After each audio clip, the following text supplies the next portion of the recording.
Hey everybody, Dr. Mike here with an episode on the Flow Barrel. This is the surfing simulator. I just had a chance to try it and it was pretty awesome. It was a lot of fun, especially if I was staying upright.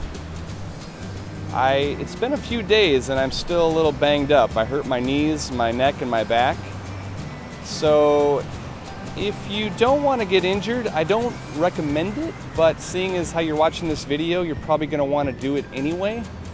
Therefore, I wanted to give you a review of the Flow Barrel and give you some advice on how to stay safe. Alright, let's break this down to get a better understanding of what's happening. First, we need to understand how the simulator works. As opposed to surfing real ocean waves, the simulator is spraying 100,000 gallons of water per minute in thin sheets at high speeds over a very smooth surface.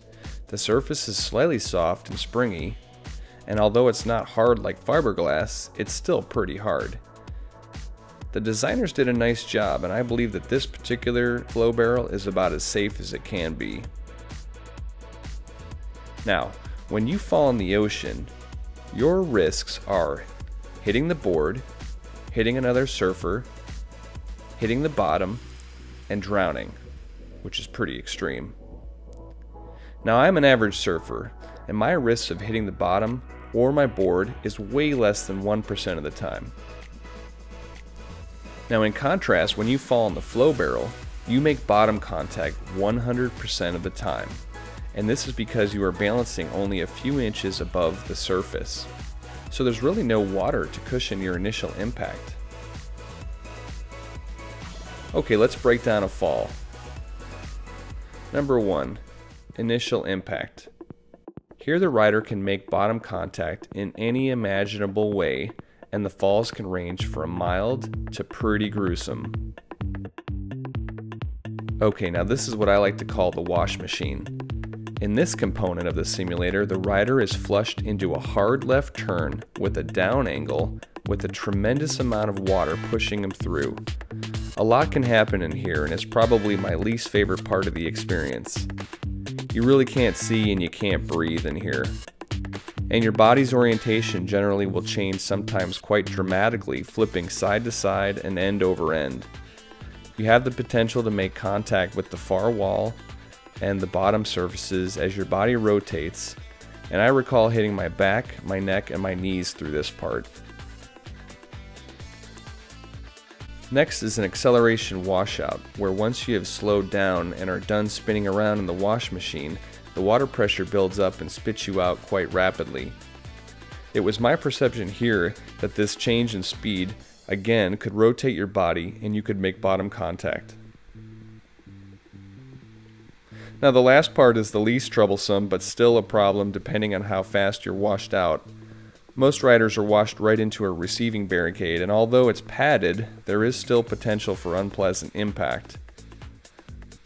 I would say that the smaller riders would generally hit faster. I hit the barricade pretty hard in my first fall in the FlowRider.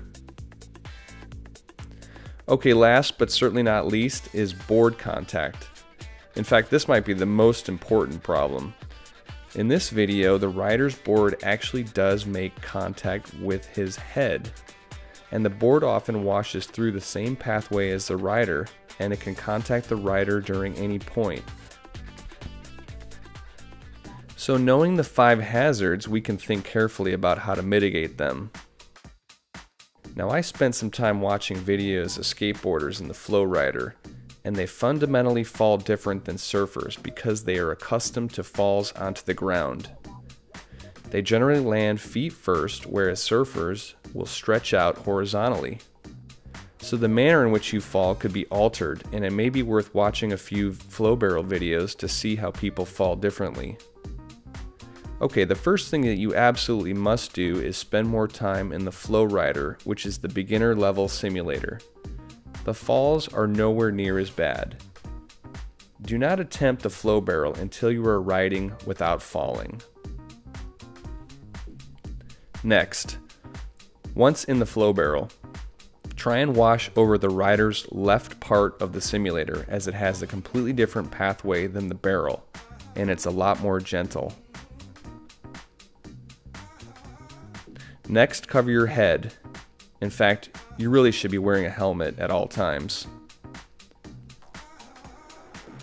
In the wash machine, protect your head, neck, and back while you're flipping around. Once you're spit out, be aware of the receiving wall. Next, you might consider a softer board. The boards probably do not need to be as hard as they are, so this could be a future development. I highly recommend using the rope. The lifeguards are very polite and they offer you a balancing rope, so you should use this as long as possible.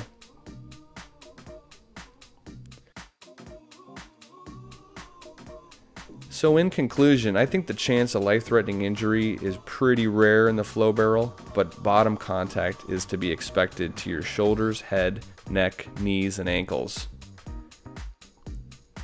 Do not do it if you have injuries. And finally, it may be a sport best left for young people and the professionals. Well, that sums it up for the flow barrel. Thanks for joining me. This is Dr. Mike. See you next time.